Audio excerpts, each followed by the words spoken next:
இவ்வளோ பெரிய விவசாயம், மலர் விவசாயம், ரோஜாவா இருக்கட்டும், குண்டுமல்லியா இருக்கட்டும், அவ்வளோ ஹெக்டேர் கணக்கு இங்க பூக்குது. அதை சேமித்து வைக்கக்கூடிய கோடவுன், கிடங்கு, குளிர்பதன கிடங்கு எதுவுமே கிடையாது. இந்த பகுதி தான் பூவுக்கே பெரிய ராஜாவா இருக்கக்கூடிய பகுதி. இங்க ஒரு தோட்டக்கலை பல்கலைக்கழகம் கிடையாது. இதுதான் இன்றைக்கு இந்த நிலைமை. இதுதான் இப்படி வச்சிருக்காங்க. ஏன் இப்படி வச்சிருக்காங்க? இந்த மக்கள் முன்னேறக்கூடாது அப்படின்னு நினைக்கிறாங்களா? என்ன பண்ணணும்? நீங்க கேட்கறது பூவெல்லாம் பாதுகாத்து வைக்கக்கூடிய ஒரு கடைக்கு கேட்டா உங்களுக்கு என்ன கொடுக்குறாங்க? பாட்டில் பாதுகாத்து வைக்கிற மாரி டாஸ்மாக் கடை தான் கொடுத்து வச்சிருக்காங்க. எங்க அப்பத்தாலும் அதான் திறந்து வச்சிருக்காங்க. அடுத்தது பாத்தீங்கன்னா தென்னை விவசாயம். இங்க அரசம்பட்டி தென்னை, அந்த கண்ணா இருக்கட்டும், அந்த தென்னையா இருக்கட்டும், அதுதான் உலக புகழ் பெற்றது. ஜிஐ, அதாவது அது வந்து புவிசார் குறியீடுன்னு ஒண்ணு சொல்லுவாங்க. அதாவது அதுக்கு ஒரு ஸ்பெஷல் அந்தஸ்து, ஒரு சிறப்பு அந்தஸ்து இருக்கு இந்த அரசம்பட்டி தென்னைக்கு. அதுக்கு வந்து புவிசார் குறியீடு கொடுத்திருக்கிறாங்க, நம்பர் கொடுத்திருக்கிறாங்க. காஞ்சிபுரம் பட்டுக்கு இருக்குது, காஞ்சிபுரத்துல பட்டு பண்றோம்ல, அதுக்கு ஒரு குறியீடு இருக்கு. அதே போல ஈரோடு மஞ்சள், அதுக்கு ஒரு குறியீடு இருக்கு. அதே போல அரசம்பட்டி தென்னை, அதுக்கு குறியீடு இருக்கு. ஆனா அதை வளர்ப்பதற்கு எந்த ஒரு விஷயமே செய்யல. தென்னை ஆராய்ச்சி நிலையம் இங்க வைக்கணும்னு எவ்வளவு நாளா கேட்டிருக்காங்க, அதுவும் பண்ணலையா. தென்னை விவசாயம் எவ்வளவு தெரியுமா? 20,000 ஹெக்டேர். எங்க நம்ம இந்த மாவட்டத்துல மட்டும் 20,000 ஹெக்டேர் தென்னை விவசாயம். ஆனா தென்னை விவசாயத்தை ஊக்குவிக்கும்படி ஒண்ணுமே இந்த அரசாங்கம் செய்யவே இல்லை. அடுத்தது மாம்பழம்.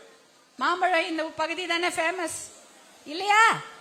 என்னமே அப்ப ஒருங்கிணைந்த சேலம், அப்ப கிருஷ்ணகிரி, தர்மபுரி, சேலம் எல்லாம் சேர்ந்து சேலத்து மாம்பழம்னு சொல்றாங்க. ஒருங்கிணைந்த சேலம் மாவட்டம், அதுல கிருஷ்ணகிரியும் வரும். ஆனா மாம்பழம் விளைவிக்கிறதுல முதலாக இருக்கக்கூடிய மாவட்டம் எதுனா கிருஷ்ணகிரி, அடுத்தது தர்மபுரி, அப்புறமா தான் சேலம் வரும். ஆனா பேர் வந்து சேலத்து மாம்பழம்னு சொல்றோம். அவ்வளவு பெரிய ஒரு மாம்பழ விவசாயத்தை கொடுக்கக்கூடிய இந்த பூமி, மாம்பழத்துக்கு இங்க உங்களால விலை நிர்ணயம் பண்ண முடியுமா? முடியாது. நீ ஒரு கடைக்கு போறீங்க, எல்லாரும் கடைக்கு போறோமா இல்லையா?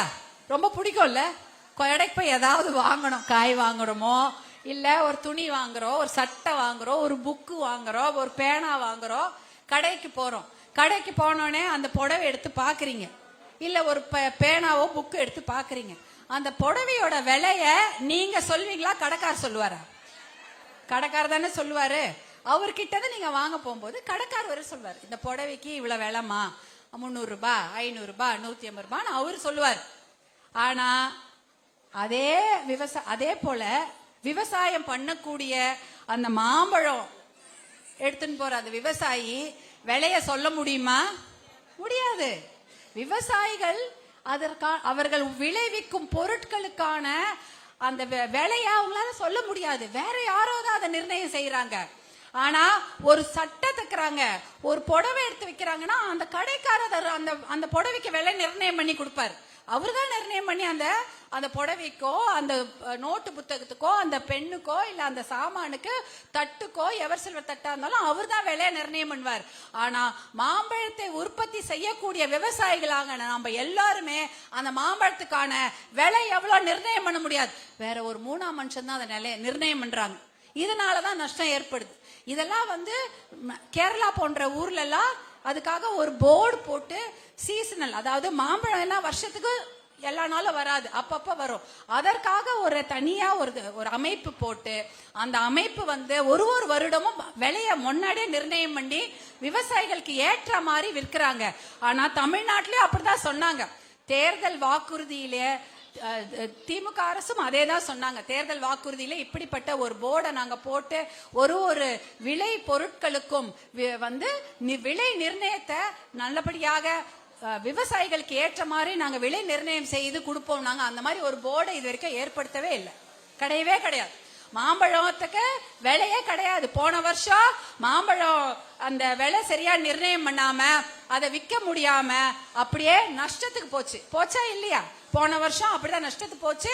45,000 ஹெக்டேர் மாம்பழ விவசாயிகள் இன்னைக்கு வந்து 30,000 ஹெக்டேரா குறைஞ்சு போச்சு. 45,000 ஹெக்டேர் மாம்பழத்தை மட்டுமே உற்பத்தி செய்து கொண்டிருந்த அந்த விவசாயிங்க இன்னைக்கு 15,000 ஹெக்டேர் எங்கடா மாம்பழத்தை விவசாயம் பண்ணா